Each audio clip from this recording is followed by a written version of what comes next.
সম্পৃক্ততা এবং হাসিনা এবং তার দলের যে সম্পৃক্ততা, এটা একেবারে দায়িত্বহীনভাবে তারা এখানে তুলে ধরেছেন।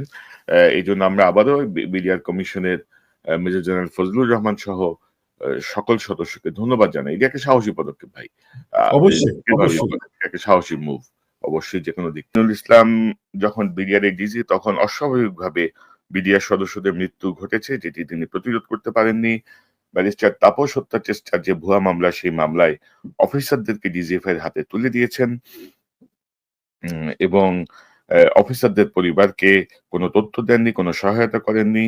আহ, সামরিক অফিসারদের অধিকার লঙ্ঘন করেছেন এই lieutenant general Moinul. Lieutenant general Chowdhury Hasan Sarwardy, আপনারা জানেন অনেক আলোচিত ব্যক্তি জেনারেল হাসান সারওয়ার্দী, কমিশন তাকে অভিযুক্ত করেছে। তাকে অভিযুক্ত করার ক্ষেত্রে মূল জায়গা হচ্ছে তাকে অভিযুক্ত করার জন্য তারা বলছেন যে ঘটনাস্থলে তিনি গিয়েছিলেন এবং বিদ্রোহের বিরুদ্ধে কার্যকরী ব্যবস্থা গ্রহণের বদলে আওয়ামী লীগের সঙ্গে তিনি একাত্মতা প্রকাশ করেন, সামরিক সামরিক শৃঙ্খলা ভঙ্গ করেন এবং তিনি মিথ্যা সাক্ষ্য দিয়েছেন। ব্রিগেডিয়ার জেনারেল আব্দুল হাকিম আজিজ, তিনি সেই সময় 46 ব্রিগেডের কমান্ডার ছিলেন এবং অপারেশনাল অর্ডার অনুযায়ী ব্যবস্থা না নেয়া, শত্রুর দ্বারা আক্রান্ত হয়ে প্রতি আক্রমণ না করা, সামরিক চেন অফ কমান্ড ভাঙা, হত্যা, নারী ও শিশু নির্যাতন বিষয় নিশ্চিত হওয়ার পরেও সামরিক অভিযান পরিচালনা না করে সম্পূর্ণ ব্রিগেডকে নিয়ে পিছু হটে আসা, সামরিক অভিযানের সিদ্ধান্ত নেওয়ার ক্ষেত্রে সাবেক সেনাপ্রধান এবং সিজিএস কে তিনি যে প্রভাবিত করার চেষ্টা করেছেন বা সম্মত করানোর চেষ্টা করেছেন, তেমন কোনো প্রমাণ পাওয়া যায়নি। ব্রিগেডিয়ার জেনারেল মোহাম্মদ শামসুল আলম চৌধুরী হত্যাকাণ্ডের সময় ৪৪ রাইফেলসের ব্যাটালিয়ন অধিনায়ক ছিলেন এবং তাকে কিন্তু আসলে মূল বদমাশ কিন্তু সে নিজে বিডিআর এর ৪৪ রাইফেলস ব্যাটালিয়নের অধিনায়ক থাকলেও সে মূল যে ষড়যন্ত্র, সেই ষড়যন্ত্রের একটা অংশ ছিল এবং সে খুব ঠান্ডা মাথায় জানতো যে কখন কি হবে, কিভাবে কি হবে। এবং এই শামসুল আলম সে সময় যে বিডিআর এর যেই সিপাহী সেলিম সহ যারা ছিল তাদেরকে সে শেখ সেলিমের সঙ্গে যোগাযোগ করিয়ে দেয় এবং তারা সে আরো বেশ কিছু ঘটনার সঙ্গে যুক্ত, যেগুলো নিয়ে আরো একটু বিস্তারিত আলোচনা করতে হবে। কর্নেল শামসকে ষড়যন্ত্র, হত্যাকারীদের হত্যাকাণ্ড করার সুযোগ করে দেয়া এবং দেশ ও জাতির কাছে সত্য লুকানোর অভিযোগ আনা হয়েছে। ব্রিগেডিয়ার জেনারেল ইমামুল হুদা তাপস হত্যা চেষ্টায় ঘটনায় যে আদালত করা হয়েছিল, যে ট্রাইব্যুনাল করা হয়েছিল সেনাবাহিনীর ভিতরে, তার প্রধান ছিল, তার সঙ্গে যুক্ত ছিল এবং সে তাপস হত্যা চেষ্টা ঘটনায় অফিসারদেরকে ফাঁসানোর অভিযোগ আনা হয়েছে। তদন্ত আদালতের প্রধান হিসেবে আলামত যাচাই না করে অসত্য তথ্য প্রতিষ্ঠিত করার অপচেষ্টা করেছে। বিডিআর কমিশনে সে মিথ্যা সাক্ষ্য দিয়েছে এবং নির্যাতনের মাধ্যমে সাদা কাগজে সাক্ষ্য গ্রহণের পর উক্ত কাগজে স্বীকারোক্তিমূলক জবানবন্দি লিখে তদন্ত প্রতিবেদন সম্পন্ন করেছে। বিশেষ করে তাপস হত্যা মামলা নামে যে ভুয়া মামলা করা হয়, সেই মামলায় ব্রিগেডিয়ার জেনারেল মাহমুদ হোসেন তাপস হত্যা চেষ্টার যে ভুয়া মামলা, সেই মামলা অফিসারদের ফাঁসানোর জন্য তার কর্মকাণ্ড জন্য তাকে অভিযুক্ত করা হয়েছে এবং তদন্ত আদালতের সদস্য হিসেবে সে অসত্যকে প্রতিষ্ঠিত করার চেষ্টা করেছে এবং কোর্ট মার্শালে নতুন করে সাক্ষ্য প্রমাণ উপস্থাপন না করে আদালতের উদ্ঘাটিত তথ্যকে চূড়ান্ত হিসেবে বিবেচনা করে বিচারের কার্যক্রম শেষ করেছে। ব্রিগেডিয়ার জেনারেল মাহবুব সারোয়ার, তার ক্ষেত্রেও আসলে ব্যারিস্টার তাপস হত্যার চেষ্টা মামলার মাধ্যমে যে অফিসারদেরকে ফাঁসানো হয়েছে তাদের বিষয়টি আনা হয়েছে। লেফটেন্যান্ট জেনারেল মোল্লা ফজলে আকবর, তৎকালীন ডিজিএফআই প্রধান, কারণ বিডিআর এর এই হত্যা কাণ্ড হওয়ার বেশ কয়েকদিন আগে থেকেই বিডিআর এর ভেতরে কিন্তু লিফলেট বিতরণ চলছিল এবং লিফলেটের একটা জায়গায় তারা লিখেছিল যে যদি তাদের দাবি না মানা হয় তাহলে সেনা কর্মকর্তাদের তারা কুকুরের মতো তাড়াবে, কুকুরের মতো এরকম একটা খুব বাজে টার্ম তারা ব্যবহার করে। তো সেই তারপরেও কিন্তু ডিজিএফআই এর কাছে এই তথ্য থাকার পরেও তারা কিন্তু কোনো পদক্ষেপ নেয় নাই। লিফলেটের বিষয়ে কোনো পদক্ষেপ না নেওয়া, গোয়েন্দা সংস্থার সর্বোচ্চ গোয়েন্দা সংস্থার শীর্ষ গোয়েন্দা সংস্থায় ডিজি হওয়া সত্ত্বেও বিডিআর হত্যাকাণ্ডের আগাম তথ্য সংগ্রহে ব্যর্থ হওয়া, হাসিনাকে বা সেনাপ্রধানকে কার্যকর উপদেশ প্রদানে ব্যর্থ হওয়া, হত্যাকাণ্ড চলার সময় বিডিআর এর ডিজি নিহত হওয়ার সংবাদ পাওয়া সত্ত্বেও সেটি প্রকাশ না করে সেনাবাহিনী তথা দেশের প্রতি বিশ্বাসঘাতকতা প্রকাশ করা এবং পাশাপাশি আমি তো বলবো যে র্যাবের পেট্রোল দল সেই সময় সেখানে বেশ কিছু হত্যাকারীকে ধরে আবাহনী মাঠে নিয়ে এসেছিল। তাদেরকে তার নির্দেশে ছেড়ে দেওয়া হয় এবং তাপস হত্যার চেষ্টার যে ভুয়া মামলা সে অফিসারকে ৫ জন অফিসারকে ফাঁসানো এবং গুম করা। লেফটেন্যান্ট জেনারেল মামুন খালেদ বহুল আলোচিত দুর্বৃত্ত বাংলাদেশ সেনাবাহিনীর। আ লিফ এ সে তখন সিআইবি প্রধান ছিল, ডাইরেক্টর সিআইবি। উম তার যে ব্যর্থতা লিফলেটের বিষয়ে তার যেই আ জানার পরেও সেটির ব্যাপারে কোনো ব্যবস্থা না নেয়া, আ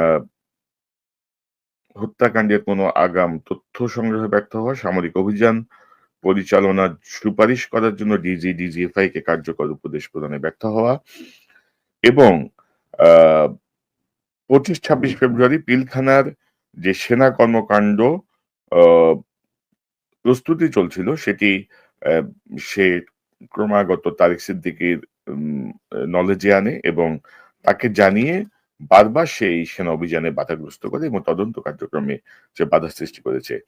মেজর জেনারেল ইমরুল কায়েস আ ডিজিএফআই ডাইরেক্টর সিআইবি তার ব্যাপারেও এই বাধা প্রদান সহ আ ষড়যন্ত্রের অভিযোগ আনা হয়েছে। মেজর জেনারেল সুলতানুজ্জামান সালেহউদ্দিন আ ডিজিএফআই তে কর্মরত ছিল জেনারেল সালেহ অ্যা এবং তিনি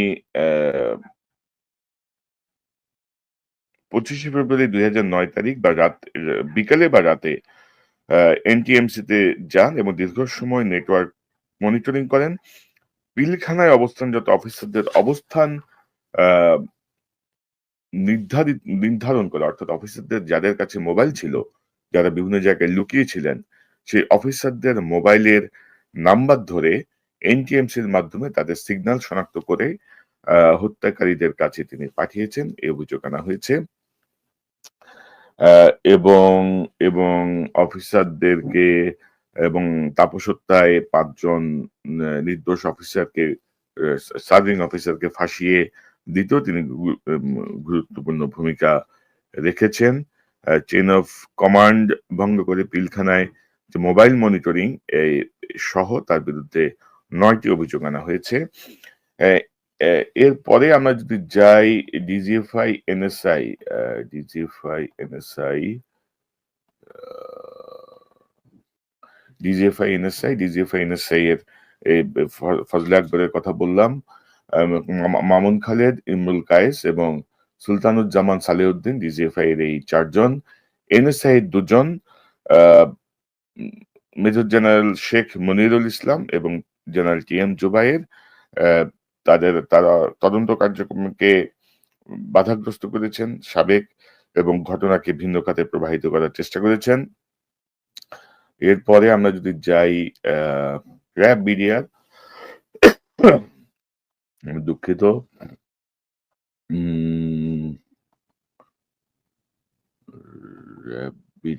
র‍্যাব বিডিআর এর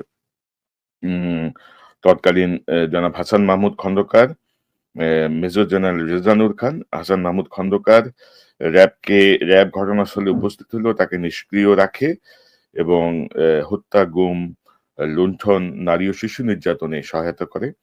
মেজর জেনারেল রেজানুর খান তার দায়িত্ব ছেড়ে যমুনায় যেয়ে বসেছিল হাসিনার কাছে।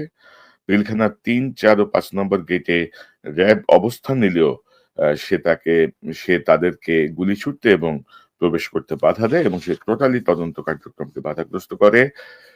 46 স্বতন্ত্র পদাতিক ব্রিগেড অভিযুক্ত অফিসারদেরকে তাপস হত্যা মামলায় তাদেরকে সংযুক্ত থাকা অবস্থায় সে আ নির্মম নির্যাতন করে আ এবং আ উম সার্ভিং অফিসারদেরকে কোর্ট মার্শালে কোন ধরনের সহায়তা করে নাই। অফিসারদের স্ত্রীদেরকে তারা হুমকি দেয়।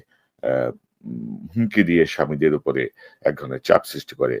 আ মেজর জেনারেল জিয়াউল হাসান, এই খুনি জিয়াউল হাসান যে এখন গ্রেপ্তার আছে, যার বিরুদ্ধে খুনের গুণের অসংখ্য অভিযোগ।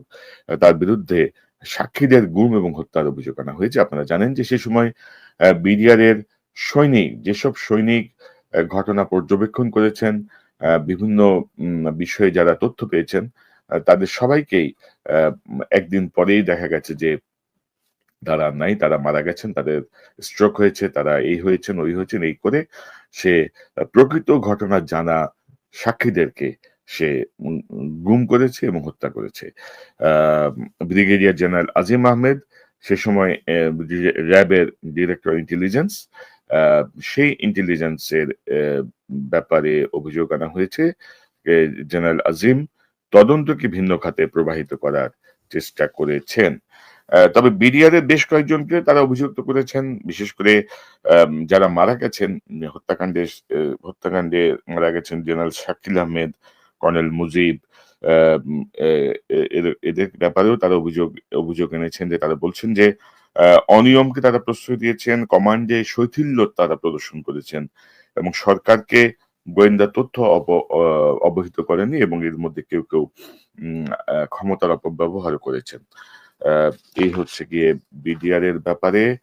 পাশাপাশি পুলিশের ব্যাপারে আ যে তথ্যগুলো এসেছে, পুলিশের উম আইজিপি নূর মোহাম্মদ তৎকালীন আইজিপি তার তাকে অস্ত্র সমর্পণ নাটক নাটকের ব্যাপারে আ অভিযুক্ত করা হয়েছে। পাশাপাশি সকল পরিবারকে উদ্ধার না করে আ এ শুধুমাত্র নিজের মেয়ে এবং কয়েকটি পরিবারকে পিলখানা থেকে উদ্ধার করে নিয়ে যাওয়ার আ মাধ্যমে দায়িত্ব জ্ঞানহীনতার পরিচয়ের অভিযোগে অভিযুক্ত করা হয়েছে, সত্য গোপন করা এবং সাধারণ ক্ষমার আ ক্ষেত্র তৈরিতে তাকে সহায়তা করা আ উম জন্য অভিযুক্ত করা হয়েছে। অপরাধীদের পালিয়ে যাওয়ার সময় গ্রেপ্তারের প্রয়োজনীয় পদক্ষেপ না নেওয়ার জন্য অভিযুক্ত করা হয়েছে। ডিএমপি কমিশনার নাঈম আহমেদ আ কে অভিযুক্ত করা হয়েছে ক্রাইম সিন কার্যকরভাবে নিয়ন্ত্রণ না করা এবং অপরাধীদের পালিয়ে যাওয়া প্রতিরোধ করতে না পারা। অতিরিক্ত inspector general SB Baharul Alam বর্তমান আইজিপি। বাহাদুর আলমকে অভিযুক্ত করা হয়েছে কমিশনের রিপোর্টে যে কমিশনের তদন্তে অনুমান ভিত্তিক তথ্য দিয়ে বিভ্রান্তি সৃষ্টি করা, রাজনৈতিক উদ্দেশ্যে ঘটনায় সরকার বিরোধীদের ফাঁসানো, মিছিলকারীদের শনাক্ত না করেই বিরোধী দলীয় কর্মীদের উপর দায় চাপানো অর্থাৎ বিএনপি জামাতের উপর দায় চাপানো, মিছিলকারীদের শনাক্ত না করা, এসবির তৎকালীন মাঠ পর্যায়ের টিমের পরিচয় না জানিয়ে এবং উক্ত টিম কর্তৃক সংগ সংগৃহীত তথ্য প্রমাণাদি কমিশনের চাহিদা অনুযায়ী প্রদান না করে তিনি কমিশনকে অসহযোগিতা করেছেন বর্তমান আইজিপি বাহারুল আলম। অতিরিক্ত আইজিপি পলাতক মনিরুল ইসলাম আম সে মূলত তাপস হত্যাকাণ্ডের যে মামলা, সেই মামলাকে আ ম্যাচিউর করার জন্য সে ডিজিএফআই কে মিথ্যা তথ্য দিয়ে বিভ্রান্ত করে এবং বিডিআর এর তদন্ত ঘটনায় সে আ অসহযোগিতা করে। আ ডিআইজি আব্দুল কাহার আকন্দ এবং তার অধীনস্থ যে তদন্ত দল তাদেরকে দোষী আ সাব্যস্ত করা হয়েছে। সাক্ষীর আ পাওয়া গেলেও আওয়ামী লীগের ব্যক্তিবর্গের নাম অভিযোগপত্রে তারা নেননি। সাক্ষ্য পাওয়ার পরেও মোবাইল ফোন, সিডিআর সংগ্রহ করে প্রযুক্তিগত সাক্ষ্য প্রমাণ অভিযোগপত্রে উপস্থাপন করেননি। আ আলামত নষ্ট করেছেন। আমি যদি এখানে কারা আছে?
আহ, আমার মনে হয় আমার সাউন্ডে বোধহয় একটু সমস্যা হয়েছে। মিডিয়া থেকে সাংবাদিক মনির শাহ, মঞ্জুরুল হাসান বুলবুল এবং জহিরুল ইসলাম মামুন, জয় মামুন, তাদেরকে অভিযুক্ত করা হয়েছে এবং মনির শাহ এবং জয় মামুন তাদের বিরুদ্ধে অভিযোগ তারা বিদ্রোহীদের পক্ষে পক্ষপাত দুষ্ট সংবাদ প্রচার করে বিদ্রোহকে মহিমান্বিত করার চেষ্টা করেছেন, অপপ্রচারের মাধ্যমে বিদ্রোহকে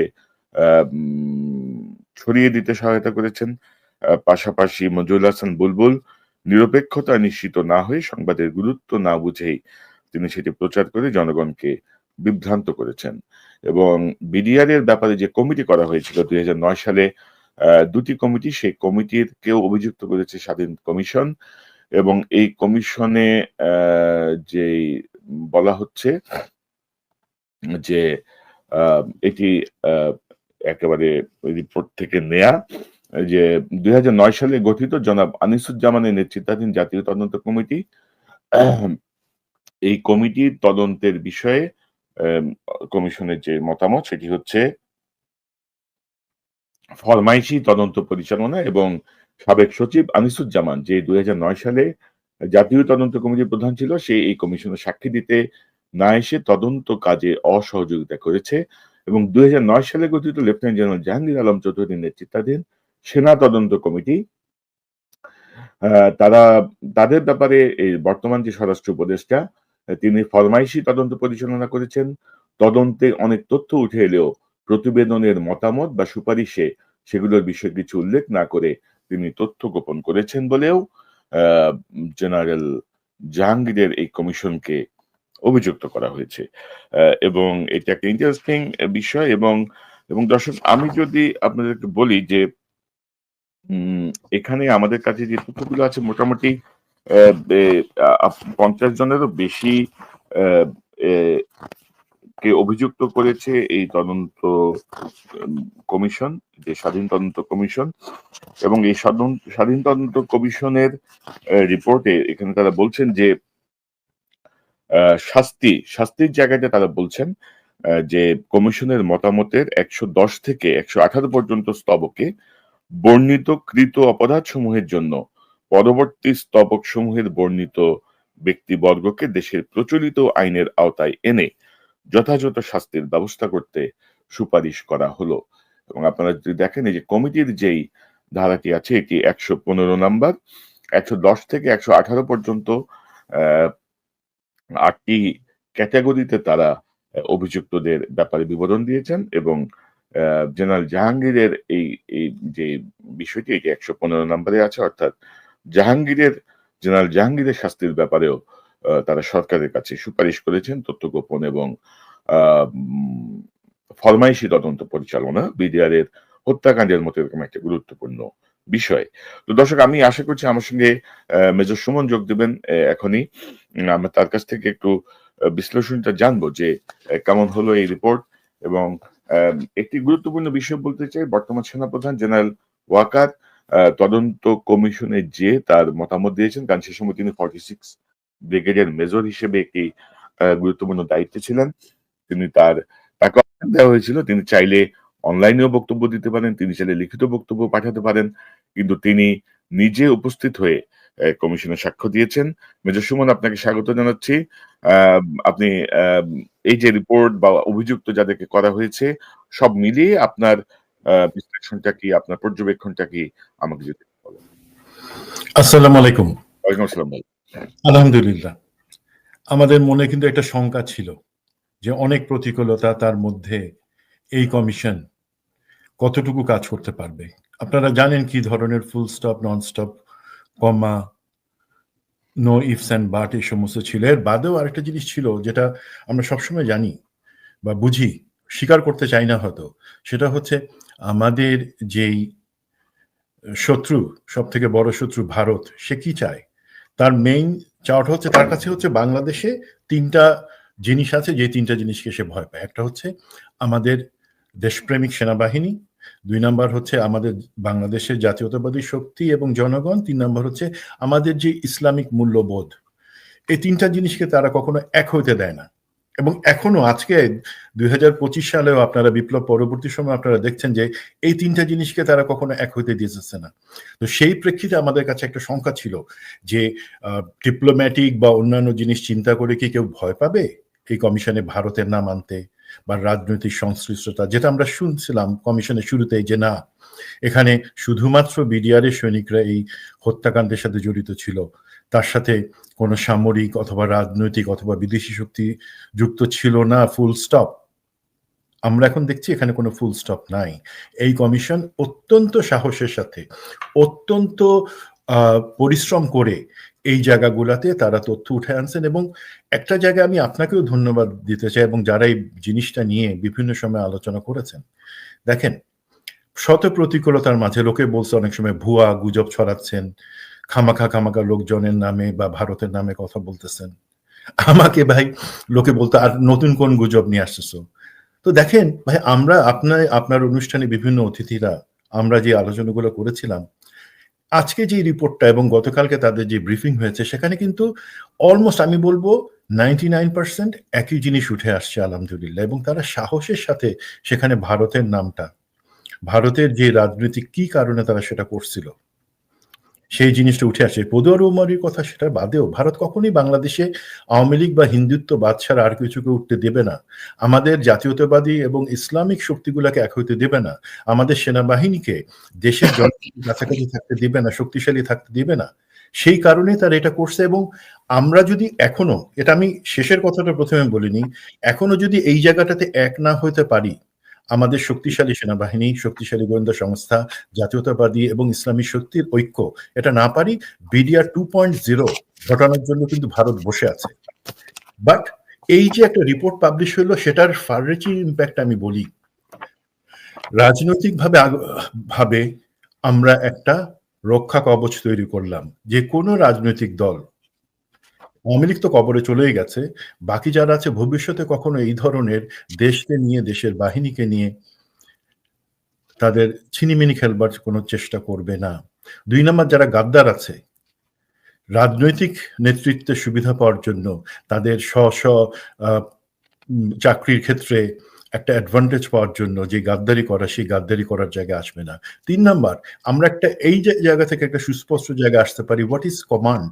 আমাকে যেটা হচ্ছে লফুল কমান্ড জিনিসটা এবং চেইন অফ কমান্ড, এই দুইটা জিনিস আমাদের কাছে সুস্পষ্ট হওয়ার একটা সুযোগ আছে। তো কমিশনের যেই গতকালকের তাদের একটা প্রেস কনফারেন্স ছিল, সেখানে তারা মোটামুটি একটা ধারণা দিয়েছেন। আপনি আপনার সোর্স ব্যবহার করে এখানে বেশ কিছু তথ্য ভিতর থেকে উঠে আনতে পারছেন, এবং আমার মতে ওনারা তো বলেছেন যে এটা একটা নন ক্লাসিফাইড, পরিষ্কারভাবে বলেছেন নন ক্লাসিফাইড ডকুমেন্ট। তারপরও আমি কেন দেখতে পাচ্ছি যে সরকারের একটা মহল থেকে বলা হচ্ছে যে এখন এটা ক্লাসিফাইড, তারা বিবেচনা করে দেখবে যে কি জনসম্মুখে আনা যায় কিনা। ভাই, এখানে যারা আছে নিশ্চিতভাবে আপনি ধরে নিন এটা স্বাধীন তদন্ত কমিশন। তারা কাউকে ক্ষতি করবার জন্য, কারো নামে কলঙ্ক দেওয়ার জন্য এসব কিছু তথ্য বের করে নাই।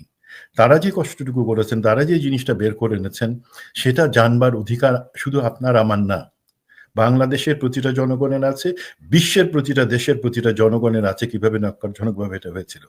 আপনাদের যদি কোনো অসুবিধা থাকে, ভারত বা ডিপ্লোম্যাটিক কারণে কোনো ভাসুর বা কারো নাম আনতে আপনারা চান না, আপনার একটা রিডাক্টেড ভার্সন, যেটা বলা হয় যে মূল প্রতিবেদন, সেখানে আপনি কালো কালি দিয়ে কিছু অংশ, কিছু নাম, সেটা যদি সেন্সিটিভ হয় সেটাকে আপনি কালো কালি দিয়ে ঢেকে দেন। বাট জনগণকে আজকের মধ্যে আমার আহ্বান থাকবে, এই সমস্ত ডকুমেন্টে আপনি অ্যাক্সেস দিবেন। আমাদের জানার অধিকার আছে। আপনি ভিতর থেকে ইনসাইড ইনফরমেশন আমরা জানলাম, সেটা তো হবে না। আর ওভারঅল আমি বলবো, তাদের যেই তদন্তে যেই অভিযোগগুলা, যেই বর্ণনাগুলো উঠে এসছে এবং উপসংহার, প্রতিটা কিন্তু সিনক্রোনাইজড। এমন না যে তদন্তের একটা অংশের সাথে আরেকটা অংশ, বা একটা ব্যক্তির একটা অ্যাক্টের সাথে অন্য আরেকটা ব্যক্তির অ্যাক্ট সেটা সাংঘর্ষিক, এমন কিছুই নাই।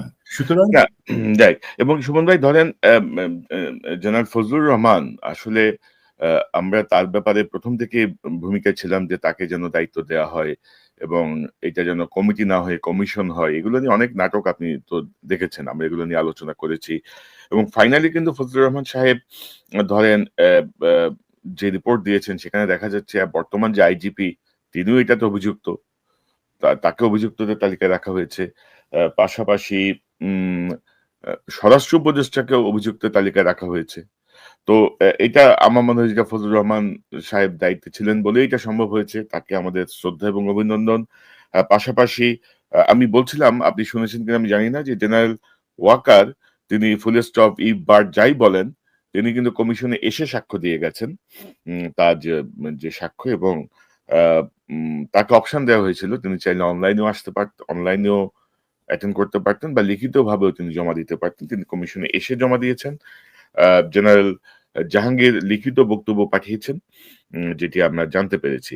তবে কমিশন ধরেন যদি আরেকটু সহযোগিতা পেত, কমিশনের সহযোগিতার কিছু ঘাটতি ছিল। আমি যদি আপনাকে সংবাদপত্র থেকে একটা জিনিস দেখাই, তাহলে আপনি বুঝবেন যে জেনারেল ফজলু যেটি বলছিলেন, যে তিনি ফজলুর রহমান সাহেব বলেন যে, একটা উদাহরণ দেই। একজন লোকের কাছে দেখা গেল যে সিঙ্গাপুর থেকে এবং ভারত থেকে ফোন এসেছে, টেলিফোন এসেছে। ওটা চেক করার জন্য আমরা টেলিফোন কোম্পানিকে লিখছি। তারা ১ মাস পরে ২ মাস পরে আমাদের জানাচ্ছে যে আমাদের কাছে তথ্য আছে। আমরা তখন আমরা বললাম, এই লোকগুলো যারা ওই সময় তারা তারা কোথায় ছিল? আবারও ১ মাস পরে আমাদের কাছে চিঠি লিখে জানাচ্ছে তারা ৫ বছর, কেউ বলছে ১০ বছর হয়ে চলে গেছে। তাদের খুঁজে বের করে আমরা নিয়ে এসেছি। অর্থাৎ একটি অত্যন্ত জটিল আ কাজ কিন্তু তারা সম্পন্ন করেছেন, এবং এই যে ধরেন অসহযোগিতা, একটা একটা তথ্য চাইলাম, আপনি ১ মাস পরে তথ্য দিচ্ছেন। না হলে হয়তো আরো একটু গুছিয়ে আরেকটু তথ্য সমৃদ্ধ হতে পারত। এবং ভারতের ব্যাপারে এখানে এই কমিশনের রিপোর্ট নিয়ে আমরা একটা পরবর্তী সময়ে আরেকটা অনুষ্ঠানে আলোচনা করব। সেটি আমি আশা রাখছি, এবং আমি এখানে একটা তথ্য দিতে চাই। এই তথ্যটা পাওয়ার পর আমি কিছু খণ্ডিত তথ্য পেয়েছি। এই রিপোর্টে একটা গুরুত্বপূর্ণ প্রসঙ্গ তারা এনেছেন, যে ২০০৯ সালের ২৪শে ফেব্রুয়ারি হতে ২৭শে ফেব্রুয়ারি পর্যন্ত মোট ৮২৭ জন ভারতীয় পাসপোর্টধারী এবং বিদেশি পাসপোর্টধারী ভারতীয় নাগরিক বাংলাদেশে প্রবেশ করেছেন। তাদের মধ্যে ৬৫ জনের বাংলাদেশ থেকে বহির্গমনের কোনো তথ্য পাওয়া যায়নি। অর্থাৎ তারা ইমিগ্রেশন ক্রস করে ঢুকছে, কিন্তু ৬৫ জন বের হয়েছে এমন কোনো তথ্য পাওয়া যায়নি। আবার ওই তারিখের মধ্যে ১২২১ জন বাইরে গেছেন ইমিগ্রেশন বাংলাদেশ থেকে, ভারতীয় নাগরিক। অ্যা তাদের মধ্যে ৫৭ জন এখন পর্যন্ত আবার ফিরে আসেন নাই। ইমিগ্রেশন থেকে বের হয়ে তাদের আগমনের আর কোনো তথ্য পাওয়া যায়নি। তো তার মানে আমি তো বলব যে কমিশন অনেক আ সূক্ষ্মভাবে অনেক কিছু বিশ্লেষণ করার চেষ্টা করেছেন, এবং তাদের উপর তো চাপ ছিল। অনেকটা সেনাবাহিনীর একটা অংশ কিন্তু যারা মইনুদের অনুসারী, আ যারা হাসিনার অনুসারী, তারা কিন্তু চায় নাই, ভারতের অনুসারীরা চায় নাই এই রিপোর্টটি আ সুচারুভাবে আসুক। তো এখন আপনি কি মনে করেন এই যে যাদেরকে অভিযুক্ত করা হয়েছে তাদের ব্যাপারে কি ব্যবস্থা এখনই ইউনূস সরকার নিতে পারে? বা আপনি এদের বিরুদ্ধে যাদের নাম আমি বললাম, আপনি তো শুনতেছেন সবই বিগ শট, বিগ শট। কেউ অ্যারেস্টে আছে। তো আপনি কি মনে করেন যে তাদের ব্যাপারে ইউনূস সরকার কোন কার্যকর পদক্ষেপ নিতে পারবেন? বা এই ক্ষেত্রে বাধাটা কি? এক্ষেত্রে ভাই বাধা কিছু নেই। একটাই বাধা যেটা আছে, যে ইউনিস সরকারের হাতে অফিসিয়ালি আজকে পর্যন্ত আমরা যতটুকু জানি যে নির্বাচনের আগে ২ মাসের মতন সময় আছে এই সরকারের হাতে। তো আমি সবসময় বলি, একটা পলিটিক্যাল গভর্নমেন্ট আসবার আগেই এই জায়গায় প্রফেসর ইউনূসের সরকারকে অবশ্যই কার্যকরী ব্যবস্থা নিতে হবে। এখন ২ মাসের মধ্যে কার্যকরী ব্যবস্থা নেয়া কতটুকু সম্ভব? অবশ্যই সম্ভব। ১ম কথা, এদের মধ্যে অনেকেই আপনি জেনে থাকবেন তাদের পাসপোর্ট কিন্তু ব্লকড আছে। মানে তাদের ইমিগ্রেশনের উপর বার বা নিষেধাজ্ঞা আছে, দেশ ত্যাগের উপরে। বাকি যে কয়জন আছে তাদের উপরে আপনারা ১ম জিনিস আপনারা ইমিগ্রেশন বার ইম্পোজ করেন। সেটাতে সমস্যা নেই। দেন আপনারা যে এখানে রিকমেন্ডেশনে বলা আছে তদন্ত কমিশনের, আপনি যেখান থেকে পড়লেন সেখান থেকে আমি বলছি যে এখানে দেশের আইন প্রয়োগকারী সংস্থা, বিচার ব্যবস্থা, তাদের প্রত্যেক এবং সরকারকে এই ৩ টা জায়গাকে বলা হয়েছে যে আপনারা তাদের বিরুদ্ধে যথোপযুক্ত আইনানুগ ব্যবস্থা গ্রহণ করবেন। তো এটা তো উনাদের কাছে আছে। একটা ব্যবস্থা গ্রহণ করবার জন্য এখানে আলাপ আলোচনা কারো কাছে নাই। এখানে কারোর সাথে কোনো শলা পরামর্শ, কারো অনুমতি নেওয়ার কোনো দরকার নাই। আপনার একটা তদন্তে উঠে এসছে। এখন এর মধ্যে কেউ যদি মনে করেন যে সে নির্দোষ, তাকে যত আগে থাকতে আপনি পারেন সুযোগ দেন তার নির্দোষ হওয়াটা প্রমাণ করবার জন্য, যে না আপনারা তদন্ততে বলছেন সেটা। তো সেই জায়গায় অবশ্যই সুযোগ আছে। আরেকটা জিনিস কি, আমাদের রাজনৈতিক যে দলগুলো আছে তাদেরকে এবং সেনাবাহিনীকে এই ক্ষেত্রে অবশ্যই সহযোগিতা করতে হবে। আমার বিশ্বাস আছে, দেখেন জেনারেল ওয়াকারকে আমি ধন্যবাদ জানাই, উনি নিজে থেকে এসে কমিশনে সাক্ষ্য দিয়েছেন, দ্যাটস এ পজিটিভ সাইন। এখন বাকিটুকু যেটা আছে এখানে, আমি তো একজন অবসরপ্রাপ্ত কর্মকর্তা, আমাকে বাঁচানোর জন্য আপনারা তো কোনো কিছু, আমার বিরুদ্ধে তো অভিযোগ নাই, বাট আমি যে একটা বিপদে পড়লে আপনারা তো আমাকে বাঁচাবেন না। তাহলে যার নামে অভিযোগ আছে আমাদের ব্রাদার অফিসারদেরকে, দেশপ্রেমিক সেনাবাহিনী সদস্যদেরকে হত্যা করবার জন্য সেখানে প্রত্যক্ষ বা পরোক্ষভাবে তারা অংশগ্রহণ করেছে, তাদেরকে শাস্তির আওতায় আনবার জন্য সহযোগিতা করে আপনারা জাতির কাছে সেনাবাহিনীর ভাবমূর্তিটা আরো উজ্জ্বল করেন। সরকার, বিশেষ করে যেই সরকারের যে সংস্থাগুলো আছে তারা কিন্তু তাকায় থাকে সবসময় যে পলিটিক্যাল গভর্নমেন্ট যাতে এটাতে সাপোর্ট দেয়। আমি বিএনপি, জামাত সহ যারা আছে এই ক্ষেত্রে তাদেরকে উদাত্ত আহ্বান জানাচ্ছি, এটা এক্সিকিউট করবার জন্য আপনারা অবশ্যই সহযোগিতা করেন এবং একটা প্রমিস করেন যে পরবর্তীতে সরকারে যখন আপনারা আসবেন এই তদন্ত বিচার কাজ আপনারা আগায় রাখবেন। এখানে একটা জিনিস বলি, কিছু কনফিউশন থাকতে পারে, যেমন ব্যক্তিগত অভিমত। আমার হিসাবে ধরেন যদি আমাকে জিজ্ঞাসা করা হয় সেক্ষেত্রে ব্রিগেডিয়ার জেনারেল হাকিমের যে জায়গাটা আছে, কমিশনের যে অভিমত তার সাথে আমি হয়তো দ্বিমত পোষণ করতে পারি, কারণ আমি ওনার পাশেই ছিলাম। আমি যতটুকু জানি ব্রিগেডিয়ার জেনারেল হাকিম সবসময় চেষ্টা করেছিলেন যে এটা অপারেশন চালানোর জন্য। উনি কখন আমাকে থামাইছেন, এই যে ওখানে একটা বক্তব্য আছে যে কনিষ্ঠ অফিসার সে অপারেশন চালানোর জন্য ভিতরে ঢুকার উদ্যোগ নেওয়ার পর সেই কনিষ্ঠ অফিসার, আমার কথা বলা হয়েছে যে আমি ওখানে ভিতরে ঢুকতে চাইছিলাম, তখন ব্রিগেডিয়ার জেনারেল হাকিম হ্যাঁ উনি বলেছেন যে না আমরা কেউ অনুমতি ছাড়া যাব না, ওনাকে সেই প্রেশারটা খেয়ে দিচ্ছিলেন। এই যে এখানে একজন আছেন লেফটেন্যান্ট জেনারেল সিনা ইবনে জামালি, যার কথা বলা হয়েছে, সিজিএস ছিলেন তিনি, এবং তার পক্ষ থেকে তৎকালীন ডিএমও তৎকালীন ব্রিগেডিয়ার জেনারেল জিয়া হাসান, উনি আজকাল অনলাইনে থাকেন। এখন আমি আশ্চর্য হয়ে যাই, ব্রিগেডিয়ার জেনারেল জিয়া হাসান তৎকালীন ডিএমও, যার মিলিটারি অপারেশন পরিচালনার জন্য যার আদেশের জিনিসটা ইম্পর্টেন্ট, যার আদেশে চলবে, যার আদেশে আবার বন্ধ হবে, তাকে এখানে ইমপ্লিকেট করা হয় নাই।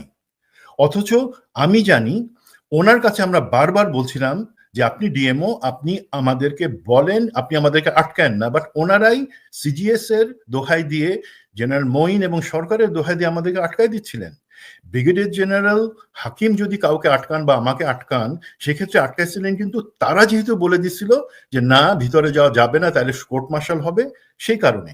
তেমনি ভাবে কমিশনের গতকালকের বক্তব্যে জেনারেল ফজলু একটা জিনিস বলেছেন যে তারা নিশ্চিত হয়েছেন মেজর জেনারেল নাও তৎকালীন কর্নেল রেজানুর খান, উনি বলেছেন যেন পুলিশ, র্যাব তারা তো এই ক্ষেত্রে আদেশের দরকার হয় না, তারা ভিতরে ঢুকে পরিস্থিতি রেস্টোর করতে পারে। এখানে আদেশের কথা না, কিন্তু এখানে কথা হচ্ছে, দেখেন ক্যাপ্টেন রেজা তার বক্তব্য সে আপনার চ্যানেলে এসে কথা বলেছে, সে পরিষ্কারভাবে বলেছে যখন এটা আসে সে কিন্তু আদেশের জন্য সে অপেক্ষা করে নাই, পরিস্থিতি বুঝে সে 20 থেকে 25 রাউন্ড ফায়ার করে ভিতরে ঢুকার যখন পরিস্থিতি সফেন করে এনেছে, সেই মুহূর্তে তাকে আদেশটা দিয়েছে ভিতরে না ঢুকবার জন্য, সেখান থেকে চলে আসবার জন্য কে? এই কর্নেল রেজানুর খান।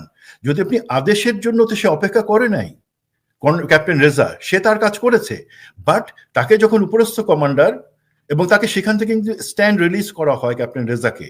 তো এই জিনিসগুলা আমাদেরকে বুঝতে হবে যে এই যে পরিকল্পনা ছিল সেটার সাথে যারা ছিল, কিছু এখনো হয়তো সিনের বাইরে আছে, তাদেরকে আনতে হবে। এবং আমি আবারও বলি, কেউ যদি মনে করেন যে না উনি সেইভাবে দোষী নন, আমরা এইটার বিচার কাজ যত তাড়াতাড়ি সম্ভব শুরু করব, তাহলে হবে কি যারা দোষী তারা শাস্তি পাবে। কেউ যদি নির্দোষ থাকে, আমার দেখে একজন দুইজন, একজনের কথা জেনারেল হাকিম ছাড়া আর কারো কথা কিন্তু আমার মনে হয় না যে নির্দোষ হওয়ার স্কোপ আছে। এবং জেনারেল হাকিমকে অবশ্যই কমান্ডের দায়ভার নিতে হবে, তাই না? তো সেই ক্ষেত্রে আমার মনে হয় এটা তাড়াতাড়ি শুরু করা গেলে আমরা আলহামদুলিল্লাহ একটা বড় কাজ করব। ধরেন আইসিটি যে কাজটা করলো, একটা মামলার রায় দিল, তারপরে গুমখুন কমিশন কি প্রবলেম ফেস করেছে। গুমখুন কমিশন বা এই যে বঞ্চিত অফিসারদের কমিশন, তারা বিভিন্ন জায়গায় বিভিন্ন রিপোর্ট চায়, দলিল চায়, কে কোথায় ছিল, কিচ্ছু দেওয়া হয় না, বিকজ তাদের এখানে গুমখুন কমিশনে কোনো মিলিটারি অফিসার বা রিটায়ার্ড মিলিটারি অফিসার ছিল না। এই কমিশনে কিন্তু সুবিধা, রিটায়ার্ড মিলিটারি অফিসাররা করেছেন কি, তারা জানে যে কোথাও লুকায় রাখতে পারবে না তুমি কাগজপত্র। তারা জমিনের ভিতরে 10 হাত নিচে হাত দিয়ে তারা সেই কাগজ ঠিকই বের করে ফেলতে পারছে, যে বিকজ তারা জানে লুকাই রাখার জায়গাটা কোথায় হতে পারে। তো আমি তাদেরকে সাধুবাদ জানাই এবং আশা করি this is a big leaf, এবং এই জায়গাটা থেকে আমরা ইনশাল্লাহ বাকি যেই অন্যায় অবিচার হয়েছে সেগুলোর বিচার করতে পারবো। আরেকটা আশা থাকবে আপনার প্রতি, এইটা নিয়ে মিনিমাম 3টা আপনি কাইন্ডলি এপিসোড করবেন আপনার এই অনুষ্ঠানে, আপনার প্রোগ্রামে যারাই সুমন ভাই, আমি আমি আশা করি যে রিপোর্টের মোটামুটি 80-90% আজকের মধ্যে হয়তো পেয়ে যাব। জি জি আমি এগুলো নিয়ে অনেক গুরুত্বপূর্ণ কাজ করেছেন। আমি বলবো যে খুবই ভালো একটা কাজ হয়েছে, এবং এর মাধ্যমে একটা জিনিস প্রমাণ হয়েছে যে আপনি যতই ধামাচাপা দিতে চান, যতই আড়াল করেন, অপরাধী এবং অপরাধ সামনে আসবেই। মানে আপনি যত বড় কুতুবই হন, এটা আপনি ঠেকাইতে পারবেন না, ১ নাম্বার কথা। আর ২ নাম্বার বিষয়টা হচ্ছে যে আমার মনে হয় যে এখন সহযোগিতা করাই উচিত। আর দর্শকদেরকে বলবো যে মেজর সুমন আহমেদ, ক্যাপ্টেন শাহনাজ সহ প্রায় ১০-১১ জনের সাক্ষাৎকার আমার চ্যানেলে বিভিন্ন সময় প্রচারিত হয়েছে, এবং আপনারা যদি এই সাক্ষাৎকারগুলো আবার দেখেন, এটা একটা প্লে লিস্ট আছে বিডিআর হত্যাকাণ্ড নিয়ে। ওইটা যদি দেখেন তাহলে এই রিপোর্টটা আপনারা মানে বুঝে যাবেন যে এই রিপোর্টে আসলে কি আছে। মানে এই সত্য ভাষণগুলোই বিভিন্ন সাক্ষ্যের মাধ্যমে সাক্ষ্যর মাধ্যমে জিনিসগুলো জাস্ট এস্টাবলিশ করা হয়েছে যে কিভাবে কি ঘটেছে। এবং আমি খুব আনন্দিত যে ভারতের যে সম্পৃক্ততা এবং হাসিনা এবং তার দলের যে সম্পৃক্ততা, এটা একেবারে দায়িত্বহীনভাবে তারা এখানে তুলে ধরেছেন। এই জন্য আমরা আবারও বিডিআর কমিশনের মেজর জেনারেল ফজলুর রহমান সহ সকল সদস্যকে ধন্যবাদ জানাই। এটা একটা সাহসী পদক্ষেপ ভাই। অবশ্যই একটা সাহসী মুভ, অবশ্যই যেকোনো দিক থেকে হোক। তো মেজর সুমন আহমেদ, আমরা আশা করি পুরো রিপোর্টটা আমার হাতে আসুক, সবকিছু মিলিয়ে আমরা আরো বিস্তারিত আলোচনা করব আগামী কয়েকদিন। আমার মনে হয় যে এই বিডিআর এর এই কমিশনের রিপোর্টটা নিয়ে আমাদের আলোচনায় করা উচিত, দেশের মানুষের কাছে অনেক কিছু সামনে নিয়ে আসা উচিত, কারণ এটা একটা প্রেসার গ্রুপ হিসেবে কাজ করবে এই নির্মম হত্যাকাণ্ডের বিচার নিশ্চিত করার জন্য। সুমন ভাই, আপনাকে অসংখ্য ধন্যবাদ, আপনি যোগ দিয়েছেন অনেক ব্যস্ততার মধ্যেও। Thank you. আল্লাহ হাফেজ, আসসালামু আলাইকুম। দর্শক, এতক্ষণ যে অনুষ্ঠান শুনলেন, নিঃশব্দে আলোচনা মর্মার্থ উপলব্ধি করতে সক্ষম হবেন। আপনাদেরকে আবার অনুরোধ করব, আমার চ্যানেলে যে বিডিআর এর যে প্লে লিস্ট আছে সেখানে